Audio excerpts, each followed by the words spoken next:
더불어민주당 이재명 대표의 선거법 위반 사건 항소심 선고가 다음 달 26일에 나옵니다. 검찰은 1심 때와 같은 징역 2년을 구형했습니다. 이 대표는 정상적인 검찰권 행사가 아니라고 비판했습니다. 김영수 기자입니다. 재판부가 첫 공판 때 못 박았던 대로 변론이 34일 만에 마무리됐습니다. 민주당 이재명 대표의 선거법 위반 사건 항소심 5차 공판과 결심은 하루에 연달아 열렸습니다. 세상의 이치라고 하는 게 다 상식과 원칙대로 가게 돼 있습니다. 법원이 잘 가려낼 겁니다. 마지막 공판에서도 검찰과 이재명 대표 측은 고 김문기 씨와 국토부 협박 관련 발언을 놓고 공방을 벌였는데 검찰은 1심과 같은 징역 2년을 구형했습니다. 검찰은 피고인 신분이나 정치적 상황에 따라 잣대가 달라지면 공직선거법 취지가 몰각된다고 강조했습니다. 특히 검찰은 사회적 지위를 이용했고 동종 전과도 있다면서 가중 요소가 7개나 있지만 감경 요소는 없다고 주장했습니다. 이 대표는 허위라고 생각하고 말한 적이 없다고 혐의를 거듭 부인했습니다. 이 대표는 최후 진술에서 자신에 대한 수사를 하나하나 거론하면서 검찰이 과하다고 지적했고 징역 2년의 실형을 구형한 것에 대해선 정상적인 검찰권 행사라고 생각되지 않는다고 비판했습니다. 이재명 대표의 정치적 운명은 물론 정치권 전체에도 영향이 불가피한 선거법 항소심 판단은 다음 달 26일에 나옵니다. YTN 김영수입니다. 오늘 주목할 만한 다른 법적 이슈도 있습니다. 헌법재판소가 오늘 마은혁 헌법재판관 후보자 임명과 관련한 권한쟁의 심판 사건에 대한 결론을 내립니다. 조만간 있을 윤석열 대통령 탄핵 심판에도 영향이 적지 않을 만큼 헌재의 결정에 관심이 쏠리고 있습니다. 염혜원 기자입니다. 나머지 한 분은 여야의 합의가 확인되는 대로 임명하겠습니다. 지난해 12월 31일 표상목 대통령 권한대행은 국회가 선출한 마은혁 헌법재판관 후보자를 임명하지 않았습니다. 여야 합의가 되지 않았다는 이유였습니다. 그러자 우원식 국회의장은 국회가 가진 헌법재판소 구성권과 재판관 선출권을 침해했다며 권한쟁의 심판을 청구했습니다. 헌재는 오늘 이에 대한 판단을 내립니다. 우 의장이 국회 본회의 의결을 거치지 않고 심판을 청구한 것이 적법한지, 또 최 권한대행에게 재판관을 임명할 의무가 있는지 등을 따져봐야 합니다. 만약 위헌으로 결론이 난다면 최 권한대행은 마 후보자를 임명해야 합니다. 그럴 경우 헌재는 구인 재판관 체제로 바뀌게 됩니다. 다만 앞선 탄핵 심판 변론 기일에 없었던 마 후보자가 선고에 참여할 수 있는지는 또 한 번의 판단이 필요합니다. 이미 변론이 종결된 만큼 이번 선고에서는 마 후보자를 제외할 것인지, 변론을 재개해서 참여시킬 것인지, 전적으로 현재 8명 재판관들의 결정에 따르게 됩니다. 헌재가 권한쟁의 심판을 기각, 각하할 경우엔 탄핵 심판 선고 일정에 영향은 없을 전망입니다. YTN 염혜원입니다. 윤석열 대통령 탄핵 심판 변론을 마무리한 헌법재판소가 최종 결정을 논의하기 위한 재판관들의 평의 절차에 돌입했습니다. 헌재 재판관들은 선고 전까지 휴일을 제외하고 매일매일 평의를 열 예정인데요. 전례대로 주심을 맡은 정형식 재판관이 먼저 이번 사건의 쟁점을 살펴 의견을 내면 최근에 임명된 재판관부터 마지막 문영배 헌재소장 권한대행까지 차례로 의견을 나눌 계획입니다. 헌재는 보안 유지를 위해 평의가 열리는 장소에 도청, 감청 방지 장비를 설치하고 재판관들 외에는 출입을 모두 금지하고 있습니다. 이후에는 평결과 결정문 작성이 진행되는데요. 2주 후에 다음 달 중순 선고가 유력한 상황입니다. 오늘의 국회 일정입니다. 국민의힘 권영세 비상대책위원장이 비대위원장 취임 이후 처음으로 이명박 전 대통령을 예방합니다. 권 위원장은 윤 대통령 탄핵 심판 변론이 마무리된 상황에서 당의 운영 방향과 전략을 놓고 이 전 대통령의 조언을 구할 것으로 보입니다. 더불어민주당 이재명 대표는 오늘 문재인 정부 출신 임종석 전 대통령 비서실장과 오찬을 겸한 회동을 갖습니다. 두 사람은 조기 대선 가능성이 거론되는 전국 속에 야권 통합을 위한 방안을 논의할 것으로 보입니다. 더불어민주당 등 야당이 오늘 열리는 본회의에서 명태균 특검법 그리고 상법 개정안을 상정해 처리할 계획입니다. 명태균 특검법은 20대 대통령 선거와 경선 과정에서 불법 그리고 허위 여론조사가 활용됐다는 의혹에 명 씨와 윤석열 당시 후보 김건희 여사 등이 개입했다는 의혹을 수사하는 내용을 골자로 합니다. 상법 개정안은 이사가 충실해야 하는 대상을 기존의 회사에서 회사 및 주주로 넓히고요. 상장회사의 전자주주총회 도입을 의무화하는 조항을 담고 있습니다. 검찰이 오세훈 서울시장의 여론조사 비용을 대납했다는 의혹을 받는 사업가에 대한 강제 수사에 나섰습니다. 공천 개입 의혹 등 명태균 씨가 연루된 각종 사건을 넘겨받은 서울중앙지검이 이제 수사를 본격화하는 모습입니다. 김태원 기자입니다. 서울중앙지검이 창원지검으로부터 정치브로커 명태균 씨 관련 사건을 넘겨받은 지 일주일 만에 첫 강제 수사에 나섰습니다. 서울과 제주에 있는 사업가 김한정 씨의 자택 등을 압수수색한 겁니다. 김 씨는 오세훈 서울시장의 지인이자 후원자로 알려진 인물입니다. 지난 2021년 서울시장 보궐선거 당시 명 씨가 실질적으로 운영한 여론조사 업체 미래한국연구소 측에 여론조사 비용 3,300만 원을 오 시장 대신 냈다는 의혹으로 고발됐습니다. 당시 미래한국연구소는 오 시장과 관련한 비공개 여론조사를 13차례 실시한 걸로 알려졌는데 이때 명 씨의 지시로 오 시장에게 유리한 방식으로 여론조사가 진행됐고 조사 데이터도 오 시장 측에 제공했다는 게 미래한국연구소 부소장이던 강혜경 씨 주장입니다. 이 밖에도 명 씨 측은 선거를 앞두고 오 시장, 김 씨와 만나 여론조사 관련 이야기를 나눴다거나 공사 사장 자리를 약속받았다는 등 폭로성 주장을 이어가고 있습니다. 오 시장 측은 관련 의혹이 모두 사실이 아니라며 조속한 수사를 거듭 촉구하고 있습니다. 김 씨에 대한 압수수색을 두고도 검찰 수사에 진척이 있어서 다행이라며 하루빨리 결론이 나길 바란다고 밝혔습니다. 이어 명 씨로부터 미공표 여론조사를 받아보지 않았다는 건 명백한 사실인 만큼 전달 경위를 밝히라고 거듭 요구하고 있지만 명 씨 측은 답을 피하고 있다고 지적했습니다. 검찰은 압수물 분석을 마치는 대로 김 씨를 불러 정확한 사실관계를 확인할 방침입니다. 또 조만간 창원구치소에 수용된 명 씨를 상대로도 제기된 의혹 전반에 대한 사실관계를 캐물을 예정입니다. YTN 김태원입니다.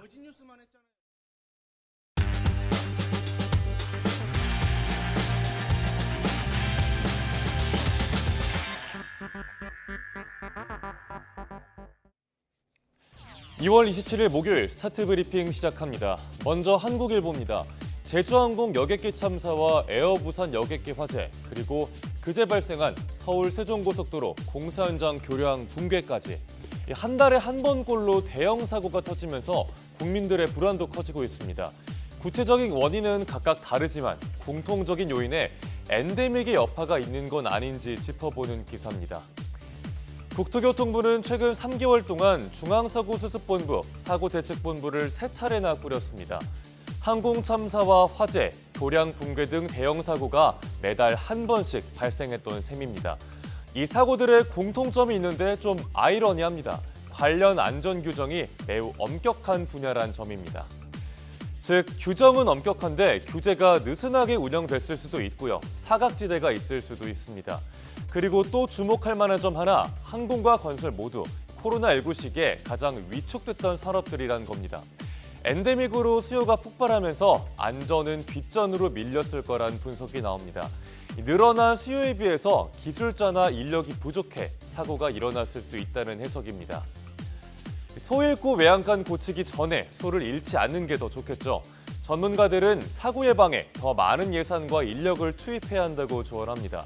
또 새로운 사고 유형을 명확하게 분석하고 사고가 발생한 산업의 구조 변화도 꼼꼼히 살펴야 한다는 의견도 신문은 전하고 있습니다.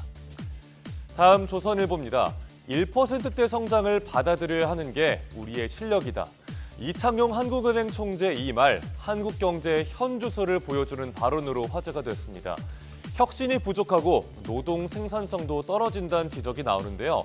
우리나라 10대 수출 품목을 쭉 보니까 20년 동안 8개가 그대로였습니다. 20년 전인 2005년에도 반도체는 수출 1위 품목이었습니다.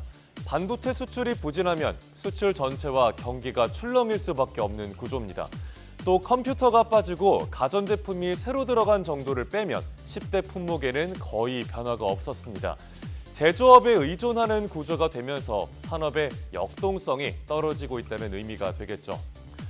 생산성이 떨어지는 노동시장도 경제 성장의 발목을 잡고 있습니다.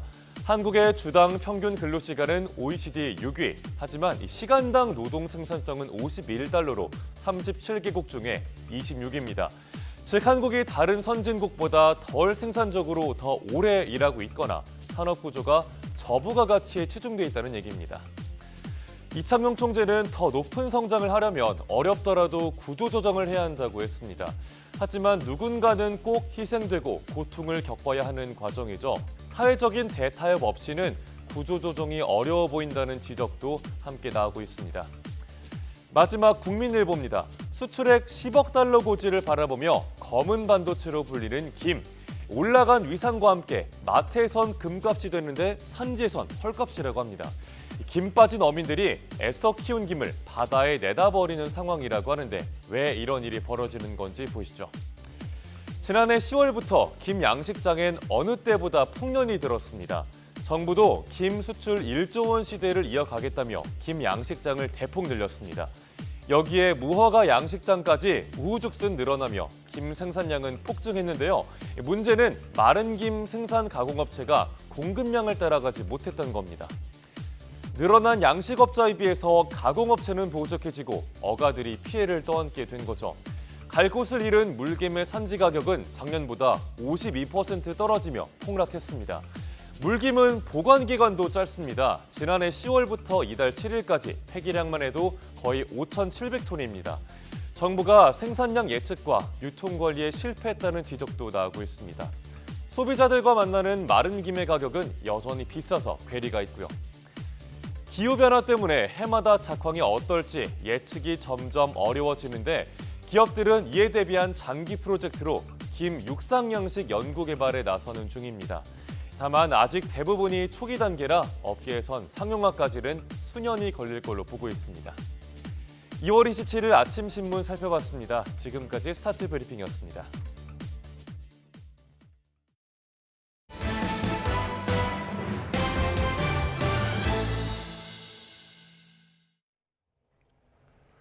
트럼프 미국 대통령은 우크라이나의 나토 가입이 더는 가능하지 않다면서 우크라이나 안보부장에 미국은 참여하지 않을 것이라고 강조했습니다.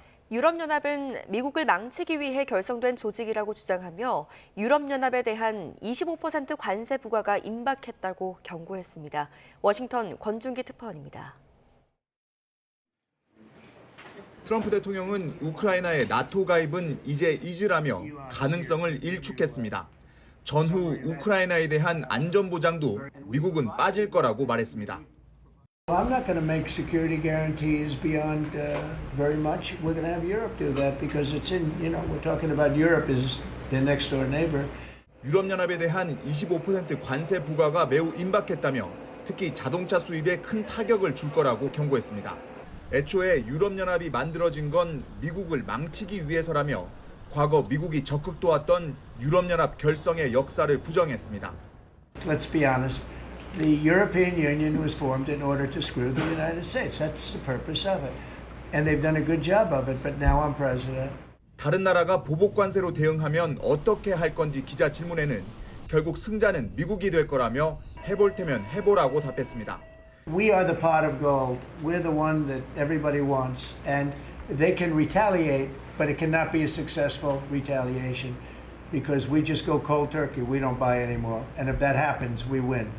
트리도 캐나다 총리를 또 미국 주지사라고 부르며 멕시코와 캐나다에 대한 관세를 멈추지 않겠다고 밝혔고 골드카드로 이름 붙인 71억 원짜리 영주권을 100만 개 팔고 싶다고 말하기도 했습니다. 트럼프 대통령은 중국의 타이완 무력 침공을 막을 거냐는 질문에 그건 절대 언급하지 않을 거라며 시진핑 주석과 잘 지내고 싶다고 말했습니다. 워싱턴에서 YTN 권윤기입니다. 요즘은 정치와 연관된 사법적인, 그러니까 법적인 이슈들이 정말 많은 시점입니다. 이재명 대표의 2심 결심 공판이 있었고요. 헌재의 시간이 된 윤석열 대통령 탄핵 심판도 계속 이어지고 있습니다. 네, 오늘은 서정민 변호사와 함께 이야기 나눠보겠습니다. 어서 오세요. 어서 오십시오. 안녕하십니까. 자, 이제 이재명 대표에 대한 2심 결심 공판부터 살펴보도록 할게요. 항소심 결심 공판이 어제 진행이 됐는데 이 항소심 과정에서 양측의 주장 어떤 것들이 나왔습니까? 일단 지금 이재명 대표가 받고 있는 혐의는 공직선거법상 예. 이제 허위사실 공표 부분입니다. 그리고 일단 첫 번째는 이제 김문기 씨와 관련된 부분. 그 중에서도 이 성남시장 재직 당시에 이 김문기 씨에 대해서 알지 예. 못했다라는 몰랐다. 발언에 대해서 예. 여기에 대해서는 뭐 검찰은 이것은 거짓말이다. 그리고 이재명 대표는 이것은 주관적인 인식 문제였고 당시에는 실제로 기억을 하지 못했다라고 주장을 했습니다. 예, 예. 사실 이 부분에 대해서는 1심에서는 이제 무죄를 선고를 받았습니다. 그리고 이제 김문기 씨와 관련된 또 다른 발언, 그러니까 대선 후보 당시에 TV 프로그램에 나와서 당시 그 국민의힘 측에서 공개가 되었던 김문기 씨와 함께 골프를 치다가 찍힌 사진, 예. 이 사진에 대해서 조작된 것이다라는 발언을 했습니다. 검찰은 마찬가지로 이런 발언이 선거에 영향을 미친 허위 사실이라는 주장을 했었고 이재명 대표는 그러한 의도가 없었다라고 주장을 네네. 했습니다만 이제 결국에는 1심에서는 이 부분 유죄를 선고를 받았습니다. 예. 이 내용은 당시 이제 골프를 실제로 친 사실이 있지만 이러한 사실이 없다라는 취지로 이제 판단을 했고 그래서 거짓이다라는 판단을 했던 거고요. 이제 그밖에 나머지 한 가지 혐의, 이건 이제 백현동 그 부지의 개발 특혜 의혹이 하나 있었습니다. 예. 여기에 대해서 이재명 대표는 이제 국회에서 당시에 이런 토지 변경을 해준 것은 국토부의 협박이 있었기 때문에 어쩔 수가 없었던 부분이 있었다라는 취지로 주장을 했었는데 여기에 대해서는 1심에서 그런 사실이 없었다라고 판단을 하고 거짓을 발표한 것으로 봐서 예. 또다시 여기에 대해 유죄를 선고를 했습니다. 그래서 결국에는 이제 1심에서 징역 1년에 집행유예 2년을 선고를 받았고 마찬가지로 이 모든 쟁점들에 대해서 동일한 그런 공방이 같은, 오가고 있는 예. 상황입니다. 알겠습니다. 말씀해 주신 것처럼 1심에서 많은 사안들이 있었고요. 이 내용을 조금만 정리하고 넘어가도록 하겠습니다. 그래픽 저희가 준비된 게 있는데요. 보시면은 1심에서 김문기와 골프 사진은 조작이었다라고 이야기한 거는 이거는 1심에서 유죄를 받았고요. 그런데 성남시장 재직 때 김문기의 존재를 몰랐다. 이 부분은 무죄였습니다. 반대로 백현동의 용도 변경을 안 해주면 직무유기에 문제를 삼겠다라고 협박했다. 이 부분은 또 유죄를 받은 겁니다. 이렇게 정리를 하고요. 다음 질문으로 넘어가 보도록 하겠습니다. 네, 변호사님께서 어제 보시기에 좀 판결에 영향을 미칠 만한 또 미칠 수 있는 눈에 띄는 공방이 있으셨습니까? 사실 지금 대부분의 쟁점에 대해서는 1심과 마찬가지로 동일한 공방이 있었습니다. 예. 결국에는 이런 발언들을 인식의 문제로 볼 것인지 혹은 뭐 행위의 문제로 볼 것인지 또 여기에 대해서 공직선거법상 허위사실 공표로 처벌하는 것이 타당한지 예. 이런 부분들은 1심과 반복된 부분이기도 하고 또 한편으로는 당연히 중요한 그런 공방이라고 생각이 됩니다. 근데 또 이제 2심 과정에서 조금 의미 있게 지켜본 부분 중에 하나는 이제 검찰과 이재명 대표 측에서 양형 증인을 각각 신청을 해서 그렇죠. 예. 이 증인들이 나와서 진술을 한 내용들이 조금 의미가 있지 않나 이런 생각이 들었습니다. 그래서 이제 검찰 측에서 신청한 증인 그 김성천 교수는 당시에 백현동 개발 사업 의혹과 관련된 이런 발언들은 선거에 있어서 유권자에 대해서 지대한 영향을 미쳤기 때문에 여기에 대해서는 뭐 중한 그런 처벌이 필요할 수 있다라는 취지로 발언을 했었고 네. 반면에 이제 이재명 대표 측에서 신청한 증인인 이제 정준희 교수 같은 경우에는 현대에 와서는 이제 과거에 비해서 이런 프로그램에서의 예. 발언들이 파급력이 상당히 떨어졌고 이런 점들까지도 감안을 해야 된다라고 이제 증언을 했기 때문에 이 재판부에서는 두 양형 증인의 그런 주장들도 상당히 귀 기울여서 판단하지 않을까 이 부분을 조금 눈여겨봤습니다. 알겠습니다. 유권자에게 어떤 영향을 미쳤을 것이냐, 방송에서의 발언의 파급력이 얼마나 지금도 유지되고 있느냐 이런 부분도 2심의 쟁점이 될 것 같습니다. 검찰이 대통령 당선을 위해서 반복적인 거짓말 그러면서 1심과 같은 징역 2년을 구형을 했단 말이에요. 이 부분에 있어서는 어떤 의미로 보고 계십니까? 지금 반복적인 거짓말, 이 반복을 했다라는 점을 어떤 키워드로 좀 볼 수 있지 반복, 않을까 예. 싶습니다. 그러니까 이런 이야기를 결국에는 반복이란 말은 만약에 이제 이 발언들이 뭐 한 차례 정도에 불과했다라고 한다면 사실 그것은 뭐 기억이 조금 혼재가 있을 수도 있고 예. 혹은 고의성이 조금 부인될 수도 있긴 한데 이것들을 반복했다라는 것은 결국에는 최소한 어느 시점에부터는 거짓인 것을 알면서도 이런 발언들을 계속해 왔기 때문에 예. 고의가 충분히 인정돼야 된다라는 그런 주장으로 보여지기도 합니다. 또 한편으로는 이제 반복이 결국에는 당시에 이재명 대표가 해당 발언들을 할 때 이것이 이제 대선에서의 상당한 중요한 그런 이슈라는 점을 인식하고 있었고 결국에는 그 당선을 위해서 거짓말을 한 것이다라는 그런 목적도 조금 포함되어 있다라는 취지로도 읽힐 수가 있어서 이런 점을 이제 검찰 측에서는 반복적인 거짓말을 했다라고 표현을 하고 있지 않나 이렇게 생각이 됩니다. 네. 또 하나의 눈에 띄는 키워드가 바로 기억입니다. 이재명 대표가 지금 김문기를 몰랐다는 뜻은 기억에 남아있지 않다는 취지의 기억을 강조하고 있는데요. 이 대표도 지금 법조인 출신이지 않습니까? 표현을 좀 고르고 골랐을 것 같은데 이 기억의 여부가 법률적인 판단에 어떤 영향을 좀 끼치게 될까요? 근데 지금 이 기억이라는 표현 자체도 당연히 이제 이재명 대표가 변호사 출신이기 때문에 신경을 써서 그렇게 고심 끝에 이야기를 하는 표현이라고 생각합니다. 저도 만약에 뭐 대리인이라고 한다면 이런 표현을 쓰도록 얘기를 했을 거라고 생각되는데 왜냐하면 결국에는 이 거짓이라는 것은 허위의 사실이라는 것은 이 발언자의 기억에 반하는 진술을 이야기를 합니다. 그래서 객관적인 사실과 일단 상관없이 본인의 기억에 따라서 발언을 했다라고 한다면 이것은 거짓이라고 볼 수가 그러니까 없고 알만한 상황이었지만 내가 기억하지 못한다라는 점이 입증되면 그건 무죄다. 그렇습니다. 예. 그렇기 때문에 이것은 자신의 그런 내적인 기억의 문제이고 기억에 따른 진술이기 때문에 설사 다른 정황들에 비춰봐서 그게 사실이 아닌 것처럼 보인다 하더라도 법적으로 처벌될 수 있는 그런 허위의 발언이 아니다라는 그런 취지의 주장입니다. 그래서 이런 기억 여부와 관련된 발언들을 계속 이어가지 않았나 이렇게 생각이 됩니다. 그래서 기억이라는 발언이 나왔을 것이다. 앞서서 거짓, 반복 이런 말씀도 굉장히 중요한 키워드로 꼽아주셨는데요. 이런 반복이라는 점이 재판부 쪽에서 어떤 주요한 그런 요소로 인정이 된다 하면은 법률적으로도 이게 영향을 미치게 됩니까? 네, 결국에는 지금 이재명 대표 측에서는 이것은 뭐 기억에 반하지 않는 진술이기 때문에 허위가 아니다라는 주장을 하고 있는데 사실 그 내면을 뭐 재판부에서 뭐 객관적으로 알 수 있는 방법은 결국에는 이런 반복성이라든가 당시의 정황을 보고 판단할 수밖에 없습니다. 그래서 이런 발언들이 뭐 수차례 반복이 되었고 그 기간이 어느 정도 된다라고 한다면 아무래도 재판부 입장에서는 이 중요한 이슈에 대한 문제점들을 충분히 파악할 수 있을 만한 시간이 있음에도 불구하고 이것들이 계속 동일하게 이어진 진술이었다라고 한다면 결국엔 이 반복성 때문에 뭐 고의가 인정된다 혹은 인식이 인정된다라는 판단을 할 수가 있습니다. 그래서 이 반복이라는 단어는 재판부에 있어서 이재명 대표의 그런 인식 혹은 고의와 관련해서 좀 판단해 볼 수 있는 그런 요소라고 볼 수가 있습니다. 네, 지금 항소심 선고일이 다음 달 26일로 잡혔습니다. 시기에 대해서는 좀 어떻게 보세요? 이게 통상적인 수준인가요? 네, 일단 통상적인 시기라고 보여집니다. 한 달이니까요. 어제 이제 결심이 있기 전에도 뭐 선고의 시점을 예상을 할 때 많은 분들이 이제 한 달 정도 걸릴 것이다라고 얘기를 했고 사실 왜냐하면 일반적인 그런 재판에 있어서도 이런 다툼이 있는 사건에 대해서는 통상 한 달 혹은 조금 넘는 기간을 선고기일로 잡긴 합니다. 그래서 지금 어제 그리고 어제로부터 이제 한 달 뒤인 3월 26일로 잡았다는 것은 통상적인 수준 그 기간 내에서 결론을 내리겠다라고 이제 판단이 됩니다. 한 달 해서 이제 정확하게 한 달의 이 여유를 잡아 놓으셨어요. 그런데 어찌됐든 간에 지금 결과가 어떻게 나오든지 대법원 상고는 당연히 양쪽이 다 할 수밖에 없을 그런 상황인 것으로 보이고요. 그렇게 되면은 이 3심까지 원래 이 선거법에 따라서 석 달 여유를 주죠. 이게 지금 가능할 걸로 보십니까? 어떻게 보십니까? 최종심이 나올 만한 그런 시점은 어떻게 보세요? 사실 이제 만약에 조기 대선이 이제 실시된다라고 한다면 이제 많은 사람들이 그 대선 기간 중에 선거 운동 기간 중에 이런 상고심의 판결이 있을지를 상당히 좀 관심 있게 보는 것 같습니다. 그렇게 되면은 이제 3개월 이내에 결국 한 2달 정도 안에 선고를 할 수가 대법원에서 이제 선고를 할 수가 있을지 5월 말이 되는 거네요. 네, 이제 그렇게 보는데 조금 어려운 점들이 있어 보이긴 합니다. 물론 3개월 안에 선고를 내야 되기 때문에 빠르면은 2개월 안에도 선고를 할 수 있다는 것은 이론적으로는 당연한데 여러 가지 변수가 있다라고 보여집니다.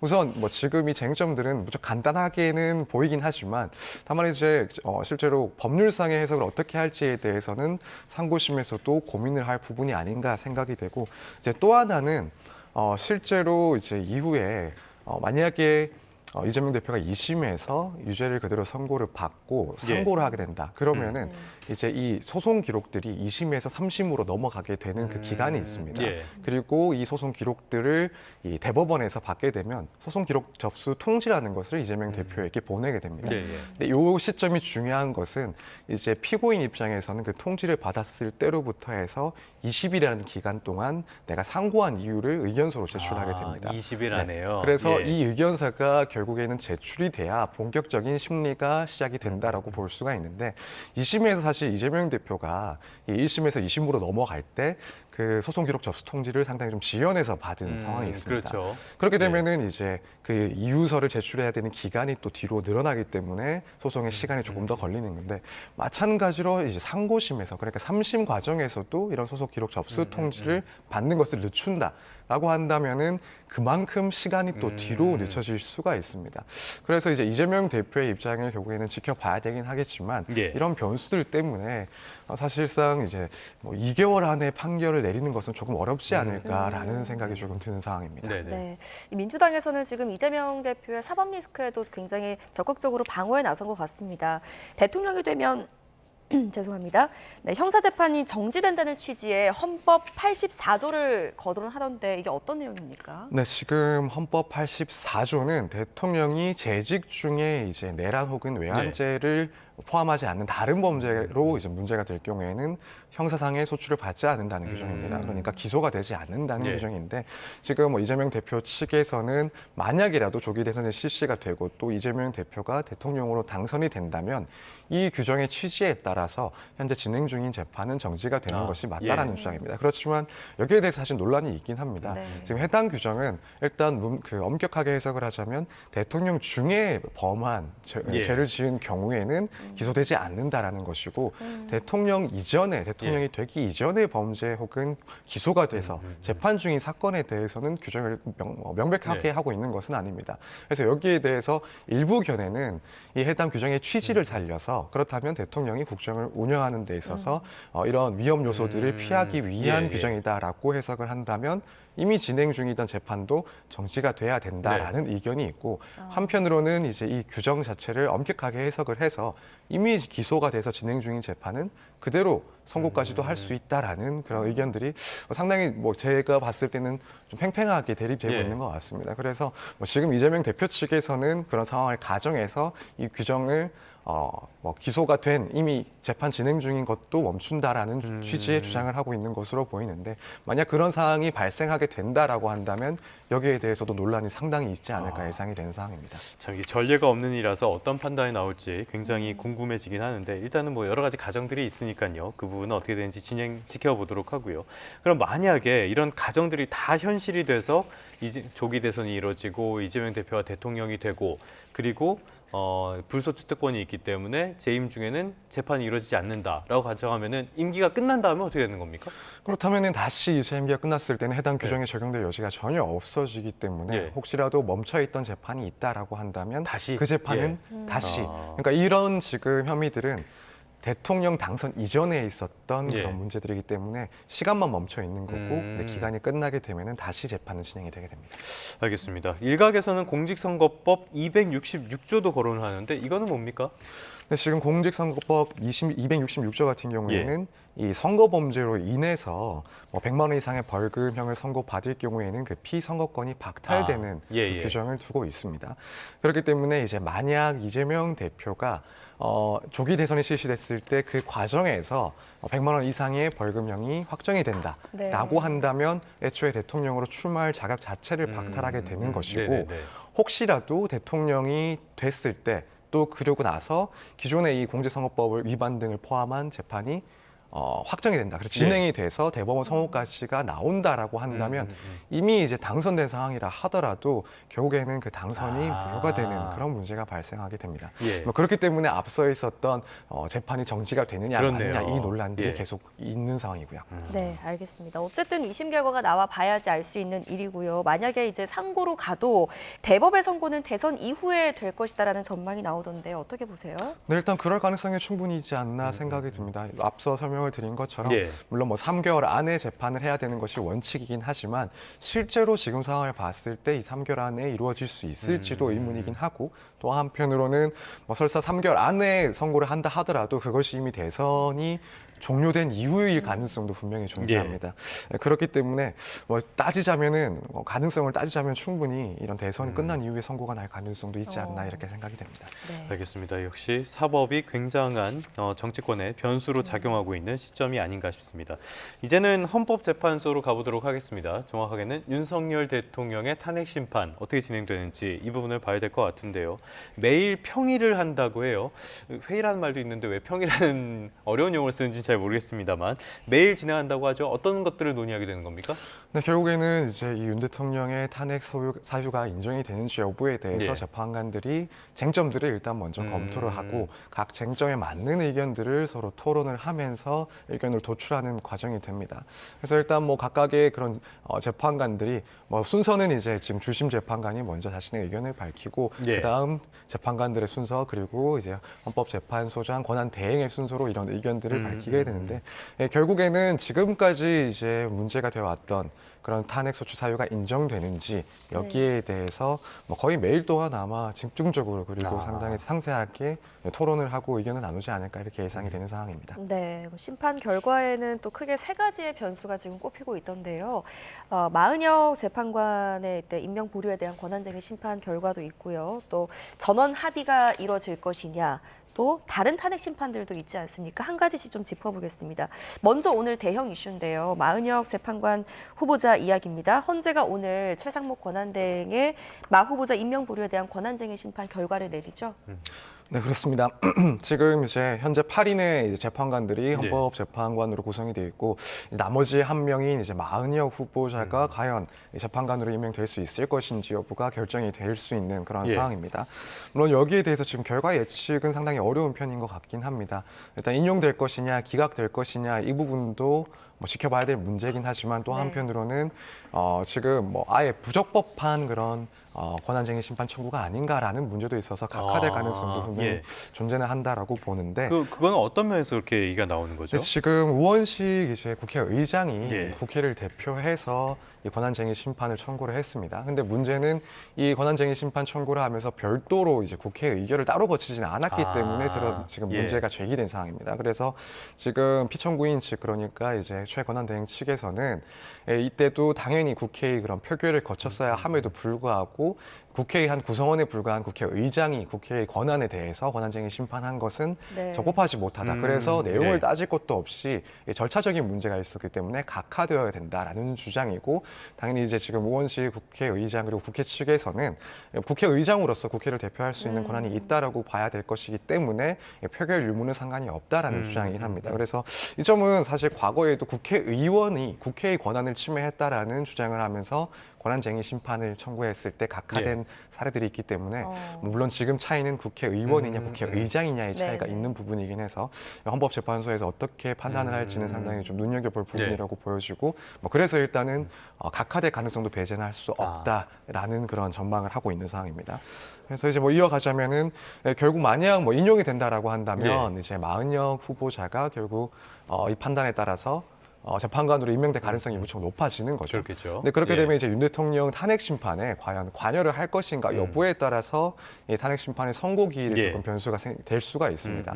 만약이라도 이 나머지 재판관으로 이제 투입이 된다라고 한다면 일단 9명의 체제로 이 재판관의 구성이 바뀌기 때문에 변론갱신이라는 절차를 한번 거치게 됩니다. 그러면 다시 한번 뭐 하루 정도의 기일을 다시 한번 정해서 변론을 재개한 다음에 그날 종료를 하고 또 이후에 선고를 하게 되기 때문에 이제 예정하고 있던 기간보다는 선고가 다소 길어질 수가 있는 거죠. 근데 이제 헌법재판소에서는 그렇게 진행을 할 수도 있고 그렇지 않으면 이미 이제 심리에 다 참여를 했던 8인 체제로 선고를 하기로 결정을 할 수도 있습니다. 그렇다면 사실 이제 마은혁 후보가 재판관이 되느냐 마느냐는 윤 대통령 탄핵 심판에 있어서는 뭐 선고 기일과 관련된 변수는 될 수는 없습니다. 이 부분도 그러니까 임명을 하더라도 탄핵 심판에 참여하지 않을 가능성도 있다는 말씀이신 거죠? 네, 그렇습니다. 알겠습니다. 이런 점들도 변수로 작용하게 될 것 같은데요. 앞서서 저희 조혜진 앵커가 이야기했던 변수 가운데 하나가 전원 합의 여부입니다. 앞서서 뭐 박근혜 전 대통령 때 그때는 이제 재판관들의 전원 합의가 돼서 만장일치로 파면이 결정이 됐잖아요. 이런 것들도 변수가 될 수 있습니까? 네, 그럴 수 있을 것 같습니다. 사실 뭐 저도 알기로는 이제 박근혜 전 예. 대통령의 탄핵 심판에 있어서도 이 초기에는 재판관들의 의견이 또 일부 일치하지 않는 부분들이 있었고 네. 결국에는 이제 계속된 평의 끝에 의견을 조율하고 만장일치 의견으로 탄핵을 결정한 것으로 알고 있습니다. 예. 사실 이번 윤 대통령의 탄핵 심판에 있어서도 일부 재판관들의 일치가 없다라고 한다면 네. 그렇다면은 전원 일치까지 이제 도출하기 위해서 평의가 좀 상당히 지속될 수 있을 가능성이 예. 높지 않나라고 생각을 합니다. 왜냐하면 지금 헌법재판 과정을 보더라도 사실 뭐 국민적인 그런 여론이 상당히 이제 분열되고 있는 상황인데 그렇죠. 만약이라도 이제 어떤 결정을 냈을 때 일부 의견이 또 일치하지 않는다, 재판관들의 의견이 다르다라고 한다면 결국 그 결론을 가지고 또다시 국민의 그런 여론이 분열될 수 있는 상황이 분명히 발생할 수 있다라고 보여집니다. 그렇다면은 이 재판관들의 입장에서도 이런 점들까지도 충분히 고려를 하지 않을까. 그렇다면은 서로 의견이 일치할 때까지 평의를 하고 결국에는 이제 합일된 의견으로 선고를 하지 않을까 그렇게 예. 생각이 되고 있어서 결국 전원 일치의 그런 결론을 내리기 위해서 시간이 조금 더 지연될 수 있지 않을까 이렇게 생각이 됩니다. 그러니까 네. 평의가 더 많이 진행될 가능성도 있다. 네, 그럴 가능성도 있다고 봅니다. 알겠습니다. 이게 뭐 평의가 횟수라든지 기간이 정해져 있는 것은 아닙니까? 네, 그렇습니다. 평의는 어쨌든 이 표결을 할 때까지 회의가 충분히 숙성이 돼야 된다, 성숙돼야 된다라고 한다면 뭐 특별히 뭐 횟수라든가 혹은 기일 같은 것들을 따로 정해놓지는 않았기 때문에 재판관들은 뭐 자유로운 일정 하에서 이런 반복적인 평의를 통해서 의견을 도출하는 그런 예. 과정을 진행할 수가 있습니다. 알겠습니다. 전반적으로 종합을 해보면은 세부적인 소수 의견은 있을 수 있지만 큰 그림에서의 다른 의견은 최대한 없게 하기 위해서 평의를 진행할 것이다. 이렇게 진행될 가능성이 크다 정도로 이해를 해볼 수 있겠습니다. 자, 마지막 이슈 한번 짚어보도록 할게요. 다른 탄핵 심판들이 지금 줄줄이 대기를 하고 있습니다. 공직자 5명에 대한 탄핵 심판 선고 준비 이것도 진행되고 있는 거죠? 네, 그렇습니다. 지금 현재 진행 중인 탄핵 심판을 보면은 이제 윤 대통령 사건을 제외한 지금 한덕수 총리 그리고 최재 감사원장에 대한 탄핵 예. 심판도 계속되고 있고 그밖에 이제 이창수, 조상원, 최재형 검사들에 대한 탄핵 심판도 현재 계류 중인 상황입니다. 예. 지금 이 탄핵 심판들은 모두 이제 변론은 윤 대통령의 그 최종 변론기일보다 먼저 마쳐진 상태고 앞으로 이제 선고만 남겨두고 있는 상황이긴 합니다. 네. 지금 말씀하신 것처럼 변론을 모두 마쳤기 때문에 5개의 탄핵 심판부터 먼저 선고할 가능성에 대해서는 어떻게 보세요? 사실 뭐 순서로 따지자면은 앞에서 변론을 마쳤기 때문에 선고를 먼저 하는 예, 것이 예. 맞긴 한데 다만 이제 너무 지금 탄핵 심판 사건들이 많긴 합니다. 그리고 윤 대통령의 탄핵 심판이라는 것은 그 중대성을 비교했을 때 네. 이 다른 이런 인사들에 대한 탄핵 심판보다도 훨씬 중대하다라고 볼 수밖에 없는 상황이고요.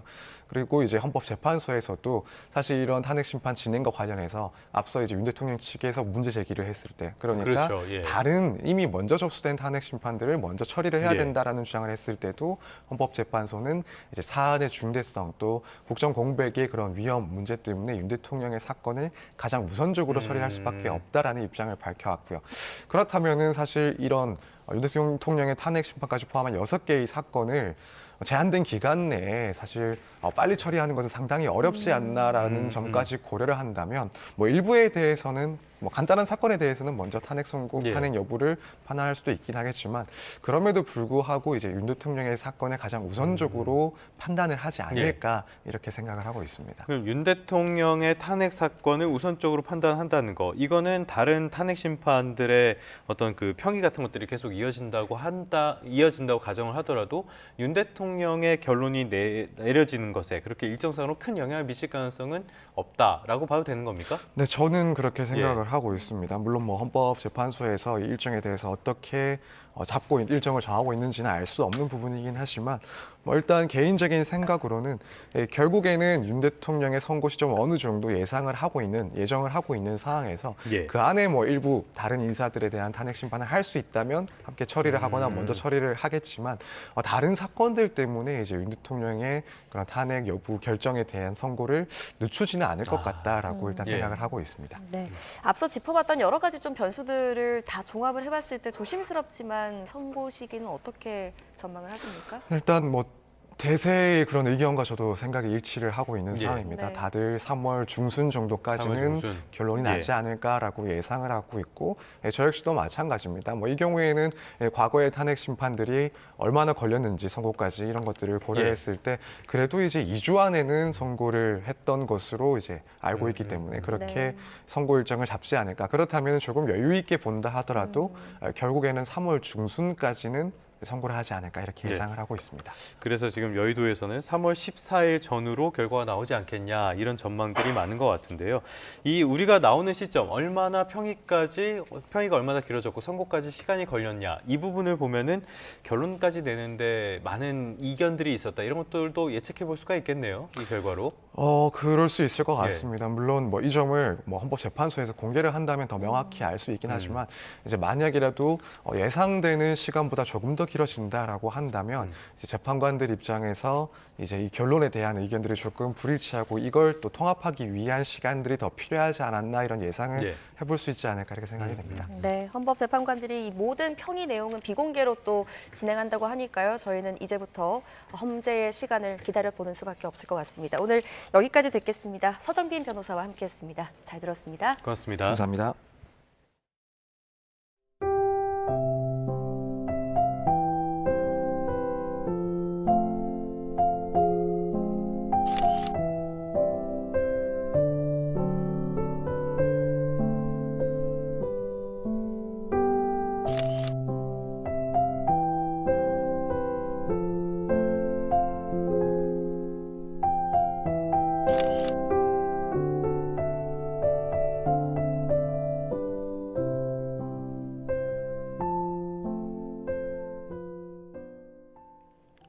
끝으로 출근길 날씨 살펴보겠습니다. YTN 야외 스튜디오 연결합니다. 고은재 캐스터. 네, 고은재입니다. 어제는 날이 많이 따뜻했어요. 그래서 사람들의 옷차림도 많이 가벼워졌는데 지금은 날씨가 어떻습니까? 네, 현재 서울 기온은 영하 2도 안팎 보이고 있습니다. 오늘 아침 출근길 기온이 다시 영하권으로 떨어지면서 추위가 아직 풀린 게 아닌가 싶으실 수 있는데요. 다만 이 추위는 오래가지 않겠습니다. 오전 중에 남서쪽에서 따뜻한 공기가 유입되면서 앞으로 기온이 빠르게 올라갈 전망입니다. 네, 그러면 일교차가 크게 벌어지는 거군요. 네, 그렇습니다. 오늘 서울 등 곳곳에서 낮 기온이 15도 안팎까지 올라가겠는데요. 아침과 낮의 계절이 다르게 느껴질 수 있는 정도입니다. 오늘 나오실 때는 15도에서 20도 안팎까지 크게 벌어지는 일교차에 대비해서 외투는 입고 벗기 쉬운 걸로 챙겨주시면 좋겠습니다. 오늘 아침 출근길 곳곳에서 반짝 영하권 추위가 나타나고 있습니다. 현재 서울 기온이 영하 1.9도, 대전이 영하 3.3도 보이고 있는데요. 다만 낮부터는 전국적으로 봄 기온이 완연해지겠습니다. 서울 13도, 광주 14도, 대구가 16도로 일교차가 많게는 20도 안팎까지 벌어지겠습니다.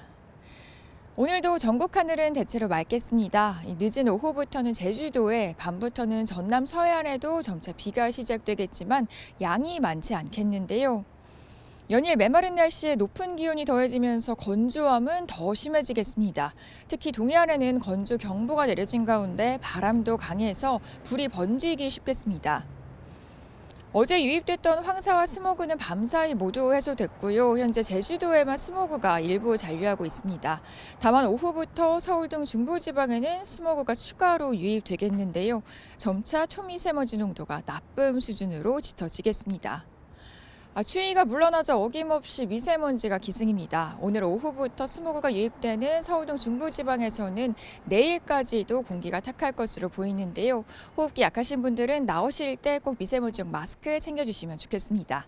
지금까지 서울 상암동에서 YTN 고은재입니다. 네, 2월 27일 뉴스타트 마무리하겠습니다. 네, 일교차가 큰 날씨에는 건강 잃기가 쉽습니다. 건강 잘 챙기시기 바랍니다. 시청해주셔서 고맙습니다.